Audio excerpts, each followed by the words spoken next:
Haha, yes, that's good. You locked in now? Oh, way better. Now you're full screen. Now you're in. Cool. Let's get it. Let's get it. What's going on, big bro? Yeah, I like the backdrop. Yeah, man, we in the office, man, headquarters, man, where it's all getting done. I'm actually sitting in the office where Ice-T recorded his first album at. So, some hip hop history. So was that what, like Final Levels studio or something? No, yeah, this is the original studio, but this is my manager's office now. We don't record over here anymore. It's more museum-fied and Final Level headquarters. our headquarters, you know what I'm saying, where gangster rap on the West Coast began. Rhyme Syndicate. Rhyme Syndicate. There you go. There you go. There you go. How's everything with you, man? Can you hear me good? Is everything good? Yeah, I can hear you perfect, bro. Everything is good to go on my end. Just trying to stay corona free. What about yourself, buddy? I see you beat it. You know what I'm saying? Shout out to you for overcoming that. There's a lot of people who couldn't fight that. No, I no, that was some other thing. I was no, Yeah. I never actually caught corona. Thank God, man. Thank That God, was, man. Yeah, my bad. I assumed that's what that was. My apologies, man, bro. no. I was You ain't dealing got to make note of it. You ain't got to make light of it. yeah, you know what? Water under the bridge, man. But had you know anyone who's actually caught corona and stuff? Yeah, I do. I actually do. I know a handful of people. I know some people, but most of the people I know, they were able to recover from it. I know a couple of people that didn't recover from it. So, it's a serious thing. So always moving around, keeping my mask in the cut and trying to stay safe. You know what I'm saying? My mask right here in my pocket. There you go. Yeah, I mean, I've known people that have lost their parents to it. I know people that have got it. They got, just a little bit of sick, and they were back pretty quick. But seems to be hit or miss with that one. Yeah, man. Sorry about that dog in the background, man. No, it's fine. No. So, what's the deal? What's going on, man? Bro, just everything is good, man. No complaints, really just trying to just been focusing on music, focusing on being healthy, trying to be happy, really with everything. As I get older, bro, it was just my birthday last Friday. Everything becomes more about just trying to be more honest with myself, honest with the universe, honest with everything about, how just the most sincere, authentic attempt to push this forward, because like all that other stuff don't matter, man. For me, it's just like it has to be on some Jimi Hendrix type, just the mission that's just different, with just my uncle used to say to me all the time, and he used to work with the biggest acts. He used to work with Michael Jackson, the Grateful Dead, everyone, man. And he used to always say that, man, just practice your craft, don't worry about any of the other stuff. Just practice your craft. So when it comes time and you're in the mix, it's self-evident that you put everything forward, Definitely, man. That's important, man. Practicing that craft. I think every artist, I honestly feel like every artist should do 10,000 hours before they even put out their first song. That's just me personally. Right? I mean, isn't that the old saying that the master has failed more times than, the student has even tried? It will create a filter for music that's just being thrown out. You know what I'm saying? It's a lot. I feel like it's a lot of music that makes it today from people who are business savvy but aren't really strong with their pen and stuff like that. You know what I'm saying? And they're able to get the business and the wording to the people in those positions for editorials and things of that nature to brand and build their relationship. So I'm not really knocking that aspect of it. I'm just talking about as far as the quality of the music. Some people really put in the time to right where things should be. Some people really don't, and some people who really don't take that time become successful as well, you know. But me, my preference is just the people that are seasoned, you know what I'm saying, should really get those outlets and those opportunities. Yeah, and also too, I've noticed what people are endeared to in music is so personal in this, because like me and you could look at each other and be like, wow, that's fire, that dude spits, that is an MC, that's a fire, the most fire instrumental. Mm-hmm. Someone else might not touch home the same way, and it's been interesting because, you know, I go to a lot of shows before, you know, COVID happened, where it would be some of these newer rappers, and, you know, I'd look over the crowd, and it's not like people aren't endeared to their music, and it's not like people don't feel it to heart, where I'm like kind of sitting there sometimes like, dude, this dude is not spitting. This dude, if they didn't know this song, how could they even? But to them, they're trapping, they're, you know, they're wilding out, they love it, they're endeared to it. So I mean, that's a very interesting thing about what is close to someone's heart and what someone feels is dope. Definitely, man. I just think like, with hip hop, it gets tricky because there are different elements of the culture. You know what I'm saying? And when you walk, talk, and live and breathe the culture, you know, it becomes a lifestyle to you. And you don't even necessarily have to even be a rapper to be somebody who's considered hip hop. You know what I'm saying? And things of that nature, people to just dress a certain kind of way, use a certain kind of language, certain type of verbiage, you know what I'm saying? And body language and different things of that nature, the people that they want to be around. You know what I'm saying? I just feel like people cling on to the lifestyle even before the music sometimes, you know? And that's just, I see that a whole lot. And it's hard to really separate it. Like, are they an artist or are they not an artist? You know what I'm saying? Because a lot of regular people are dressing like how the artists wear them dress. You know what I'm saying?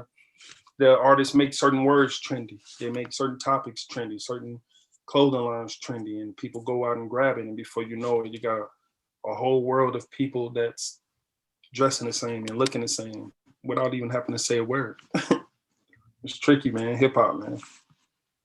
Yeah, I mean, it's definitely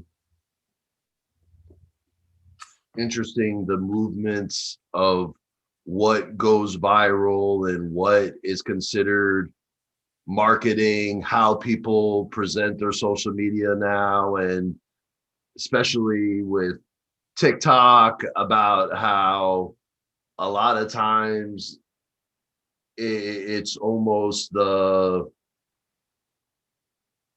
I think with music, it's always been a balance of that between the entertainment and the craft, as far as is this a presentation of all these aspects that, you know, Jay-Z said it perfectly. He would always be like, you know, 99% of y'all will never ever experience this or live this, and you're vicariously living through me. Like, so many people vicariously live through entertainment. It's not something that they'll ever experience. They'll never be on that yacht. They'll never be living that type of lifestyle, but it's a form of escapism. I think all of us have done it. I know, and especially if it's someone that you look up to or you feel or you relate to, and it just hits home, and it just hits an emotion that nothing else hits. Especially with a lot of, you know, I think a lot of times that's what I would say to people. If you get people to relate in your music, that bridges a gap that is like no other. Definitely. And that's where I think it should be easier for artists to find their target market. You know, like, what is the concept of your music? What are you writing about? And music goes to different areas, no matter what you say. You know, people love a good storytelling, you know, and if you have the ability to paint those pictures auditorially, you know what I'm saying, your music can really go far. I try not to make music that can get limited where it can get played at. You know what I'm saying? I'm trying to make my music more universal, because I'm no longer just an artist that's from poverty. I have to make light of other things that I've had exposure and experience of. I'm a military veteran. I'm a college student. I'm a graduate. I'm an alumni from that. I got the opportunity to experience different ways of life and really get to see what the world has to offer before I really just made up my mind saying, hey, I just want to be an artist. But music has just happened to be my passion. I grew up around it, grew up in the church, and when you're not in the blocks, but the churches are on, you know what I'm saying, in those communities, and you sink or swim. I like to say I was able to swim out of it and build a lot of relationships, seeing a lot of people that wasn't able to make it out of those particular places. So I actually like that you made that Jay-Z line in that reference for people to be able to live vicariously through them, you know what I'm saying? Because it's a lot of people that won't even take that leap of faith and just go out there on their risk to leave that area that's familiar. So shout out to Hov and shout out to you for that reference. Yeah, man, and it's like hip hop really transcends all that. I mean, poor, rich, hustling, part of the hustle, from the hoe to the trick. I mean, to straight to as trapping as trap can be. I mean, the hip hop. See, that's the one thing I loved about hip hop as being a DJ and a producer is I think that hip hop is exclusive in the sense of whether it's classical music, whether it's Spanish music, it's any style of other musics, it can be incorporated into hip hop. And it also, it's like this universal blend that you really don't get with any other style of music. Cause you could flip hip hop on any style. You could flip it on some trap. You could flip it on some old school. You could flip it on a live band synth or any element of basically any other style of music you could incorporate into hip hop, and it will. And also too, when you go around the world, it's just like it.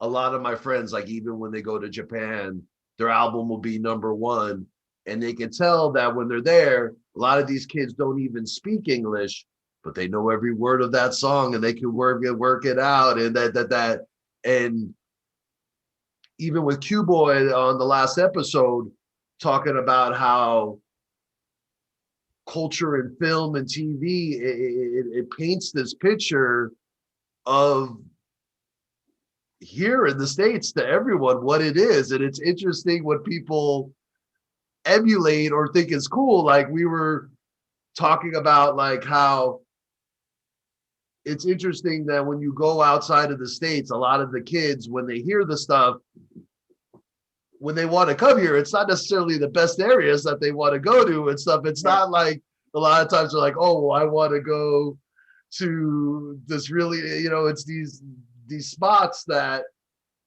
for us are home because there are neighborhoods where we grew up and stuff, but also it's interesting how media glorifies and glamour puts an interesting twist on maybe that isn't always the most accurate, glorifies things that sometimes maybe are more of a reality that are not easy for us. With those communities, I just feel like now, I think like all those urban communities, so we're open to other countries and different cultures coming to visit. Like I think it'll be kind of different at first, if we just got some people from Japan just walking around my neighborhood, like where I'm from, you know what I'm saying? And because that's not something that people are used to, but just to break the cycle and get people familiar with the top genre of music where they really can go to those stomping grounds where people are from. You know what I'm saying? That's really important. And I think that'd be dope. A lot of relationships would definitely come out of that. A lot more fly stuff would definitely come out of that. Yeah. That's what in between other cultures, you know. And because I have a artist that's in my community, his name is Be Free. He did a song with an artist from Japan, and the song is doing crazy numbers, you know. And they FaceTime all the time, and he wants the artist from Japan wants to come to his neighborhood. You know what I mean?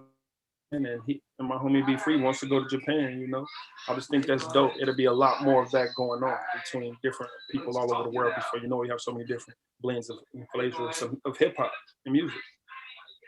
Totally, Evolution. bro. I mean, that's what I'm all about. I mean, I think that, hey, I said it once. I've said it 500 times. I'll say it again. I have friends that are in Iran that I talk to all the time. Bro, they're the most normal, good-hearted, loving people. They don't hate America. They don't hate Israel. The most good-hearted, normal people that have nothing to do with however their psycho government is, and to demonize anyone. It's just like, even like you said, on the flip side, a demonization of us here or a neighborhood or this or that, when really, you know, it's like, it's pretty funny. Like, as you know, like I live in South Central, and a lot of times, a lot of people are like, oh, wow, you live in South Central, but I live in the best neighborhood, you know, no matter whatever, how bad there are certain elements of stuff, the people that live in my neighborhood are the best people. And it's such a beautiful area in so many senses. And that narrative of us like, oh, well, South Central is a bad place. Like, nah, not everything bad about South Central. Like, there's a lot of beautiful, iconic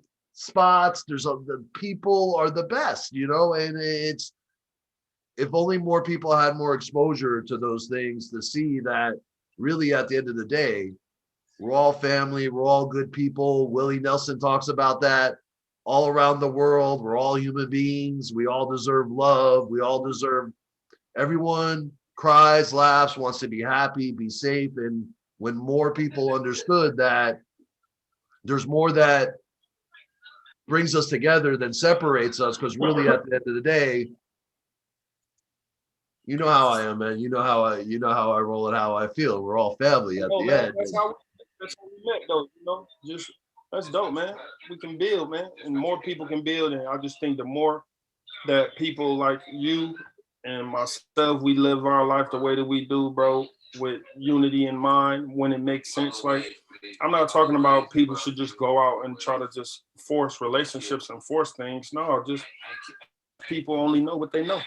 Not even sometimes, all the time. People only know what they know. And until you expose someone to something different, you know, then they'll move differently. But up until then, you know, they'll be doing the same thing. Until sometimes you take that leap of faith, man. So shout out to you for taking leaps of faith, reaching out to your boy, man. Well, I mean, I think you said it perfectly. You know, you got to find that balance of that, you know, it's a case by case scenario. And each, you know, obviously as you grow up, you find out that good people are more of the rarity in a lot of senses. And, you know, only all that stuff can only be proven through time and experience and actions and behavior. And I don't know. It's like when I met you, you know, I meet a lot of people, Mario. You know, I meet a lot of people, and like, but your energy, your vibe, the love that you put on it, I could feel it from the first second we met, that there was like some destiny, you know, like how remember how many times me and you just ran each other in the neighborhood, like whoa, what the, like, we're at a different spot, we're here, we're somewhere else, and I'm seeing them down again. Like, whoa, you know, like that's like some destiny, family, synergy, like on a level of, yeah, totally. Because I'm allergic to bullshit and I'm allergic to bad energy, and definitely am more of a recluse than someone that's like, oh, what up? I need friends. Like, I don't need to, you know, like, but the few people that are, how can I put it? Exactly. You know, I can feel like, you know, like, you're unique, you're special, you're the love and authenticity and the sincerity you know, of not only just your relationship with me, but I could see your relationship with the culture, you know, in music, and just being a leader in this community and stuff was different with you, which was one of the reasons why, you know, I thank God, you know, for us meeting, because like it's rare to find good people, and it's rare to find people that I think are worth more than money, that are bro, fam, regardless of whatever, you know what I mean? And For you sure. know, that's a rare thing. And I think that's one of the reasons why you're making moves, is because I think that I'm probably not the only person who's seen that, you know, in you. Yeah, man. You know, man, I knew where I wanted to be. I didn't know how I was going to get there. Initially, I just utilized the LA Film School as my headquarters, you know, as I'm like, look, I got this big ass building in the middle of Hollywood. It's a film school where a lot of prestigious work has been done at. And it's the perfect place for me to get people to meet at, you know what I'm saying? Different executives or different producers or different things, and different entities that are different power positions within the industry. When they see me utilizing the LA Film School's platform the way that I utilized it, you know, it just worked so well. And from what I see and what I learned, and just from me being a veteran and being a student, it's watered down the way people kind of make it look. Because if you look at it, a lot of artists always want to do something the student body. If it's middle school, no matter if it's high school, no matter if it's college, so they always want to do something for our military. You know what I'm saying? And I just, like I said, I'm blessed to being able to be a part of all of those different umbrellas and those different groups. You know what I'm saying? And so it's nothing like going back, because I remember being there before. You know, and a lot of artists that never really got to go to college, they get to go to college that way. Let's go turn up with the students and stuff like that. You know what I'm saying? So it's dope. It's dope. Yeah, fam. No, definitely. I mean, it's, Again, you know, like I said, work. it's weird. Like when Dre started working at USC and doing his you know, his college extension at USC, his academy with Jimmy Iovine, when they did the groundbreaking, everyone was there, and everyone was like, that was on my team, knows that I do music, and was there with him, and was kind of like, oh, you should run up on him and be like, yo, you're DJ. And it's funny, I was like, yo, man, I'm not running up on Andre right now in the middle of his groundbreaking. I'm not on that groupie shit. I can't do that. So I just go sit at the back of the thing, and I'm just chilling by myself, eating, getting some food. And then Dre walks up to me, and he's just kind of like standing there. He's like, what's up, bro? And I'm like, what up, Andre?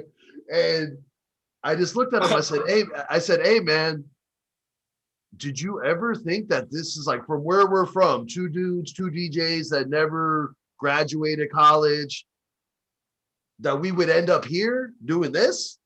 And he's like, whoa, that's a tree. He's like, yo, man, no doubt. Like, I never really thought that this is where we would end up. And I'm like, right? I mean, I was never really a student type dude like that, or focus, but that scope of, you know, it's when my uncle was working for Michael, and I saw right before Michael died, he was still always taking training, and he was still always learning, and always still had a teacher and a mentor.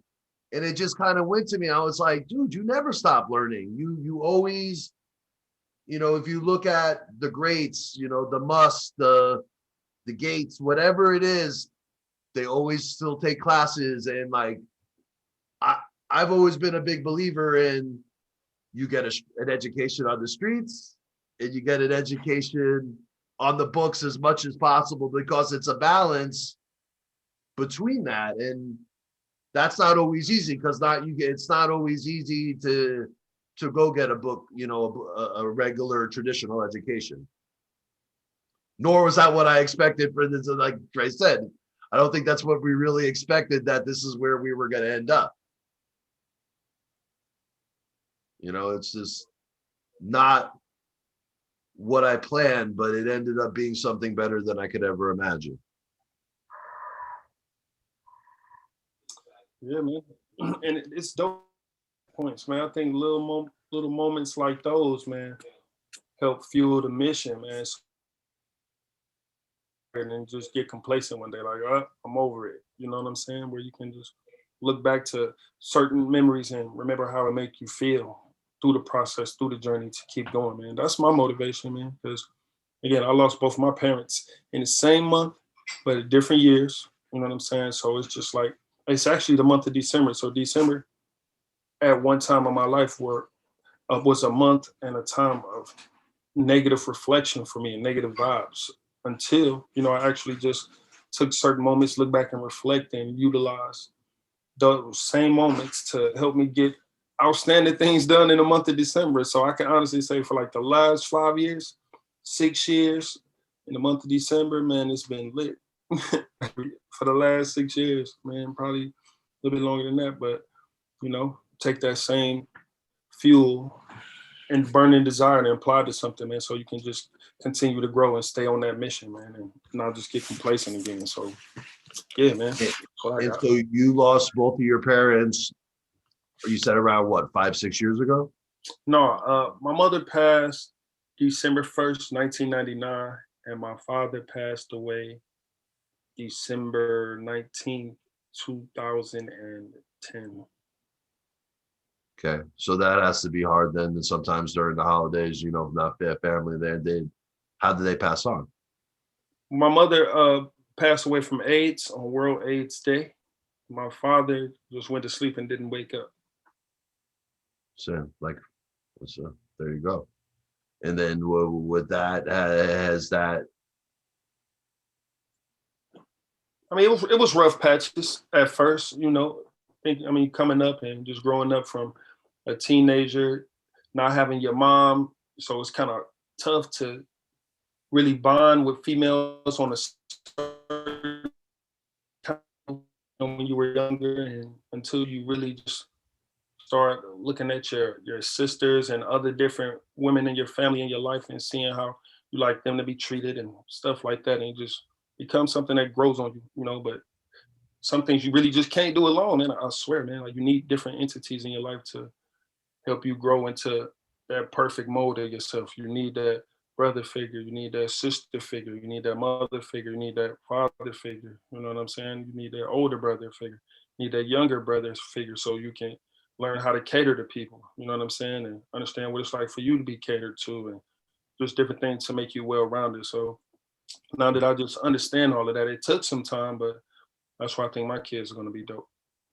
Yeah, I mean, I've always been a big believer in that. People only can love generally as much as they've been loved themselves or seen what love is, or trust or whatever. I mean, people are generally, a lot of times, our environments just have so much to dictate on breeding our mentality towards things and our insight into stuff. And sometimes in this way, in this game of life, the insight into things are painful. It gives you, it's a thing of I think it's a part of our story, but I think that sometimes that story and that process is not an easy thing to live through at times, and then if you could get to a place of peace in that, that's a level of maturity and full circle that a lot of times, a lot of people don't even get to, bro. Yeah, I know, man. Suicides around the holidays from between like November and February are extremely high, you know what I'm saying, from people that don't necessarily know how to cope with things like that. So I understand it's out there, but it's people like me that go through things like that was able to find a way to keep going and just give messages out there to people so they can have something to hold on to and feel like there is hope out there. You know what I'm saying? Because it does get tough remembering the times, but shit, life goes on. Yeah. Period. it's like a lot of a lot of people don't know this about me, and I don't really talk about it that much, but it's just like my sister was living on the streets for a long time with her and her husband, and it's interesting, like when you see these levels of of hardship, or you see certain things, or you see people get through them, it can be such a thing close to your heart, because like I walk around and there's so many homeless people around here, and it's like people have assumptions, but it's just that's the same for my family that's on the street, and you have this desire to want to help people, or it's just a trigger that you see people going through those things, and it's just interesting that until you really experience it firsthand, how do people really understand that? I guess it's I kind of I always kind of look at people, unless I've really lived it, then I look at it and go, well, I don't know, I can relate to that or I can't relate to that, because really, unless you live through it, I question how much people really understand about what it is, what it's like. So I guess you could understand, the cherishing, and with your parents, and that when you do have those loved ones there, how valued that is, how it's valued to have someone special in your life, and how fickle that really is. Definitely, man. Trust me, man. Been able to escape all of those different adversities, man, and make it to something better, man. So again, man, thank you for your platform and allowing me this time, man, to sit down with you and chop it up. So how old were you when you started rapping, bro? Like when was the first time you really kind of were like, all right, I want to do this? Were you a young baby young, and you were like, all right, I knew you, like, you do from then, or like 8 years old? 8 years old, okay. Yeah, I wrote a rap. It had so many curse words in it. My uncle took me in the basement and was like, hey, man, look, never let your mom hear this. Like, yo, I need you to write another one, man, and don't put no curse words in it, but still make it fly, Just him just telling me that, like, it just gave me some kind of direction. And then after that, it was on. And when you first started off, like, do you remember the first hip hop album, or the first album you first got, like the first person in hip hop that you saw and you were like, whoa, like? Man, I'm from Detroit, man. So like a lot of the music that I grew up on was like soul driven, like Motown sound and stuff like that. And then when gangster rap spawned and did what it did, it just affected and influenced all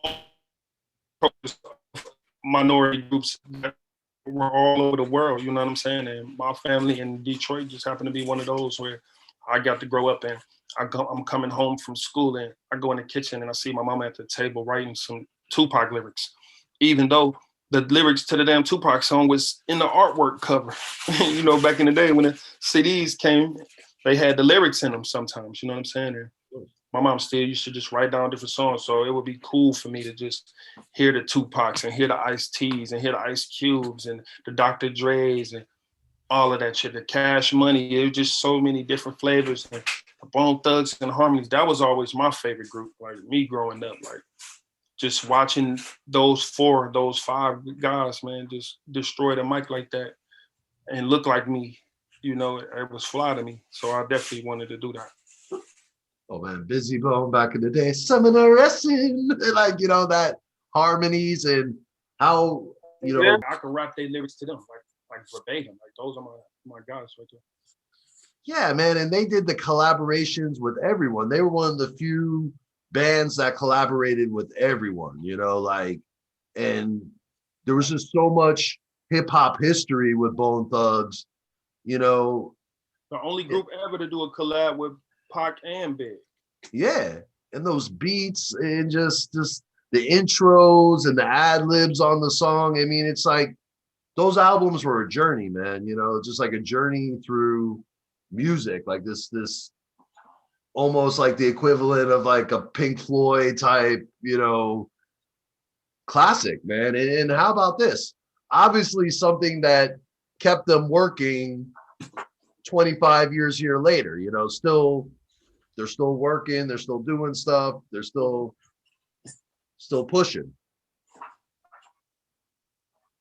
Definitely, man. I mean, classics, man. When you do a classic body of work, it just feels like you're forever rooted to the foundation and the blueprint of hip hop, man. It just every classic body of work that reaps success is another blueprint to look to show a different way that you can grind and really win. You know what I'm saying? This shit is really just what Nipsey summed it up to. Rest in peace, man. It's a marathon, bro. You gotta live, eat, breathe this shit, man, and you just gotta keep going. Every day you gotta do something towards your mission and for the culture. And really, if you're doing something for your mission, it's really gonna be something you're doing for the culture anyway, because you're creating another blueprint to be successful when you cross that threshold. Yeah, man. I mean, I think that's everything. It's like if you can make a timeless piece. I mean, I always say that to people, like, hey, if humanity exists 50,000 years from now, I want them to still be bumping my music, because I think with certain artists, they're going to be listening to Nas in 50,000 years still, you know, like, you know, Nas is still gonna, the rhymes, the beats, J. Cole, Yeah, man.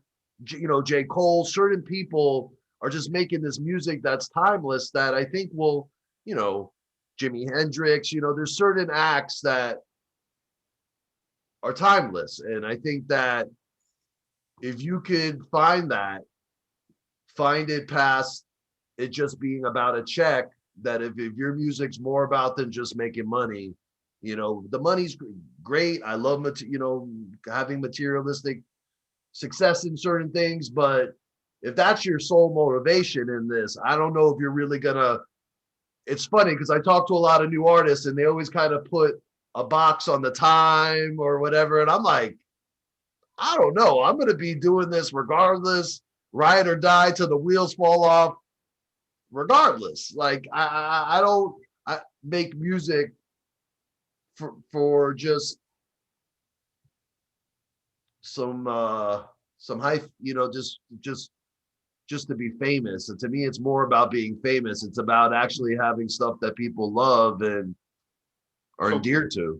Those artists are like are like AlkaSaucer instead of being like a rock or a penny or a quarter. You get what I'm saying? You drop some AlkaSaucer, that shit gonna buzz and fizzle. Fizzle. And then it's out. Yeah, you know. That rock, you drop that jewel is there to continue to look back to. You know what I'm saying? To continue to appraise the value of. You know what I'm saying? And that's just what it is, man. That's what I do. I don't make music that I ain't been through. You know, some of the music is a little more aggressive than others. You know, so some vibes are laid back and relaxed, man. But that's how life is. Life ain't just sweet all day, you know. Life ain't just hard all day either for me, you know, or at least from my perspective. Some people do have life hard all day, but those same people don't want to look at the blessing of being able to wake up that day. You know what I'm saying? It's like subtle victories in life itself, man. And that's the things that I hold on to. Yeah, bro. I mean, I think that says it perfectly, is that music transcends just, because that's one thing, like a lot of dudes, like they come up, they're like, oh, well, proper, you're just on this positive stuff. And it's like, that's not really me. Like for me, music conveys every emotion, from the good stuff to the bad stuff to the you know, like you said, sometimes I'm in a happy mood, sometimes I'm in a bad mood, sometimes things are going great, sometimes things, and I think all that needs to be represented in the music. And I think that's important, to not have a box put on it, you know? Exactly. So generally in a quality radio, generally I bring up a couple of things from like your career and just kind of have you comment on, well, you know, what the picture the picture bring, you know, what thought the picture brings. So you mind if I bring up a couple of things from your career and you just kind of tell me what it's about? Not at all.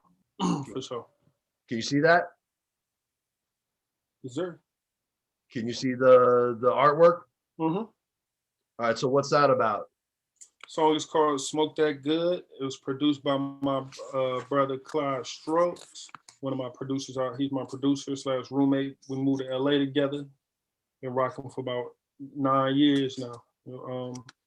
The single is called "Smoke That Good." It features an artist named Pinche Mara.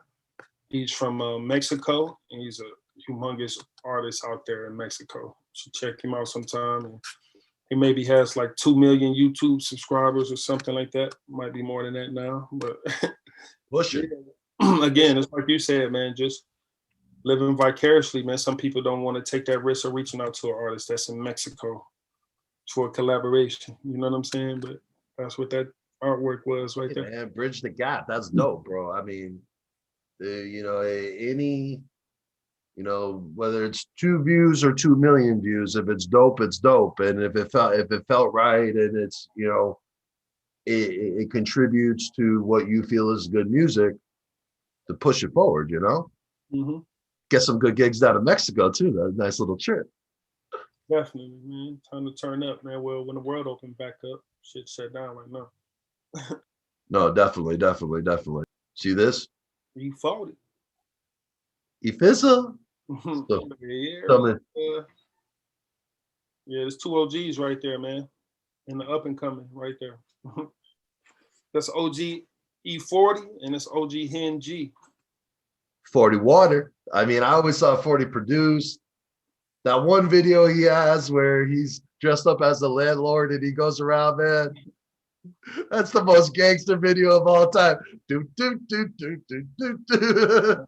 That's why he still got a career, man. You know, he's going out just living his life, man. And rapping about things he's been through. And that's what people, you don't never run out of songs. Now, when you just trying to copy a person their whole career, man, you're gonna eventually run out. You can't just keep copying. Bro, and he does the club joints, and then, you know, he'd be doing those club bangers, and then he'd be like, will I sell my soul? Nope. I mean, like, who this comes out and said, like, yeah, exactly, bro. Like, when I heard that, I was like, 40 Water, you are a king among men, you know, like, to put out there, and just because, you know, most people won't stand for integrity, and like, yo, I ain't got a price, bro. And when he came out like that, like, and he got everyone on the video on some organic, like, everyone like, like, it's hot, man. He got the formula, man, the recipe. You know what the people like, man. And when you got an audience that can count on you to keep dropping for 30 fucking years, man, it's gonna keep dropping, man. The money there, the support is there, and he got his region on lock, man. All the up and coming respect him, man, because of his body of work. yeah, his live show too was on lock too. I was at this one gig that he was performing. I did this thing with J.O. Felony called Felony Fights, and he was performing in the ring, and he just held it down, man. He's got great stage presence. What's up, man? But yeah, that's what that was. We was out there with E40. He was doing a launch to his Slurricane that they were doing, like another flavor to their beer liquor that they was doing. And him and my manager was cool. My manager like, let's go pull up on 40. So, and my manager's super cool with his publicist as well. So, you know, he's always keeping us tied in those loops. Shout out to Hen Gee, shout out to Echo, shout out to E40. Nice. All right. So how about this right here? Oh yeah, man. That's me in uniform, man. I was in the Navy. That's in 2006. Yeah, that's 2006. I was in Sasebo, Japan, right there. So how was that experience, like being in the military? I mean, would you suggest it to people? Was it something you feel that contributed to your life, or like, what was that experience like? It was a 4-year period where I wouldn't suggest it to people because of number 45, but now I definitely suggest it and recommend it to people because we got more solid leadership in those offices where they're less prone to get their lives put in jeopardy by people who really can look at the human life and see the work in it. You know what I'm saying? Instead of just someone who's completely driven off the money bag and the ego. You know what I'm saying? It's important to really see people. You know, not everyone has the same level of financial gain and financial ability, you know what I'm saying, that you do. So that's important. So I recommend it for people now to be able to get to travel, and to not only that, when you get out the military, you have your college paid for. You know, you have a set of you got your 401k plan, you know what I'm saying? And just a difference of ability on a whole nother level. Yeah, well, I mean, I definitely think that comparing 45 with 46 is a whole different bag. I mean, obviously Biden had his son in the military. He lost his son, and you know that I think he seemingly has a lot more of a reverence for people and the sacrifice of being a public servant. Definitely seems that Biden, you know, no matter how flawed of a politician or whatever he might be and stuff, seems to have a greater respect for the troops and whatnot. Mm-hmm. Man, again, he's been able to put a sense of correlation there. Not everybody can relate. So if you can't relate, you can't expect people to feel sometimes, you know? So that's just what that boils to. Yeah, man. I mean, it's definitely. How about this? And this is one thing that I think that people don't acknowledge enough, is that really in the last 3 months, the Joint Chiefs of Staff and that general coming out the other day saying that we don't pay homage to a king, we don't pay homage to an authoritarian, we are bipartisan and here for the American. I definitely think that was a big plus on the people that were the generals and the heads there, because I'm usually not the biggest fan of the military industrial complex, but really those checks and balances of the government and the generals being apolitical and really kind of putting out a very public statement of, A, we do not support this coup. We do not support this behavior. We do not, we are, I think the general said the other day, he's like, hey, we don't even go to a president. We do this to the Constitution, and that's our ultimate allegiance, which generally when most people do what Trump has been trying to do here in the last, 30 plus days, if they have the military behind them, it's end game.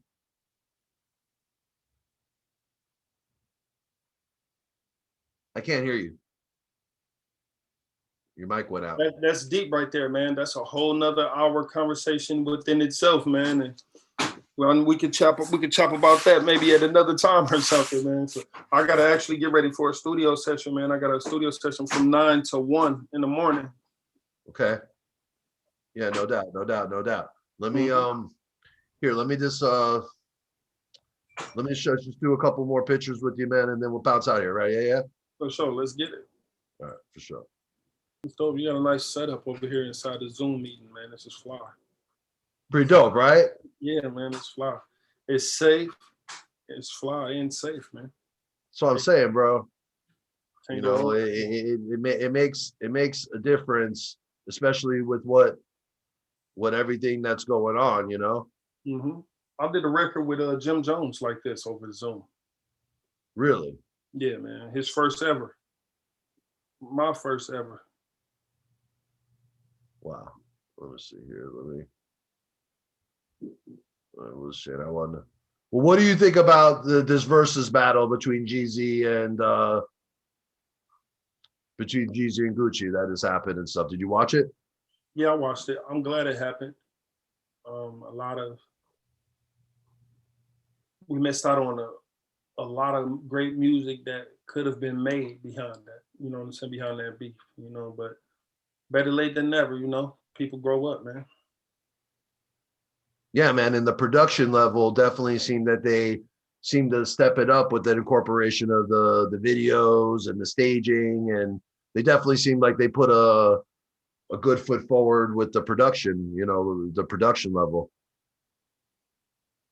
Definitely, man. Yeah, man. And then so as far as you with music coming out, so let's wrap it up. So what's as far as with you with music that's coming out, what's on the forefront here? Got a song coming out with Jim Jones and Freddie DeMarco called "Let Me Know Something." That'll be out sometime between December and January. Then I got another song coming out with Sada Baby, another artist from Detroit. That should be out between December and January as well. So I got 2 records that's gearing up to get ready to come out around the same time. Now, when Instagram, you got Twitter and stuff. Do you got did you where would you want people? So you're streaming on everything, right? Spotify, all that type of stuff. Where would you want people to generally go to absorb what's coming out next and stuff? If you want to absorb what's coming out next, you know, you can tap in on my Instagram at m.taylor. But before that, I just recommend Google m.taylor. It'll be the first thing to pop up, musician/artist. Check out that panel right there, and it'll give you direction to all my links and social medias and clips and links on my journey and where I've been through, where I come from, where I'm headed, who's been involved. You know, it's a lot going on, man. I'm just thankful to be where I'm at. Well, you know, I appreciate you taking the time with me, man, to do this. You know, I know we've been talking for a long time to try and get you on a quality radio, and you know, yeah, man. you know, I appreciate it, bro, and you know, I have a feeling many good things to come, and Okay, man. you know, thank you, man. You know, nothing but love, fam. I really appreciate it, man. Same here, bro, man. Anytime, man. Let's put one in the near future, something maybe around New Year's Eve, New Year's Day, or some shit like that, man. We put something together, man. Bring in the year, man. See how this topic panned out for us. See where we at then. You know, whenever you need me there to back you up, I'll DJ too, bro. Let's get it, my brother, man. Good chopping with you, fam. All right, well, DJ Proper, M. Dot. Can I get a shout out for Equality Radio, man? It's your boy M. Taylor rocking with Equality Radio. Your boy DJ Proper. Let's get it. Final level music. Turn up. All right, Mario, man. Nothing but love, fam. I appreciate it. You know, have a good time in the studio. I hope nothing but the best, and we'll link up in person soon here, bro. No doubt. Peace, bro. Stand up. For sure.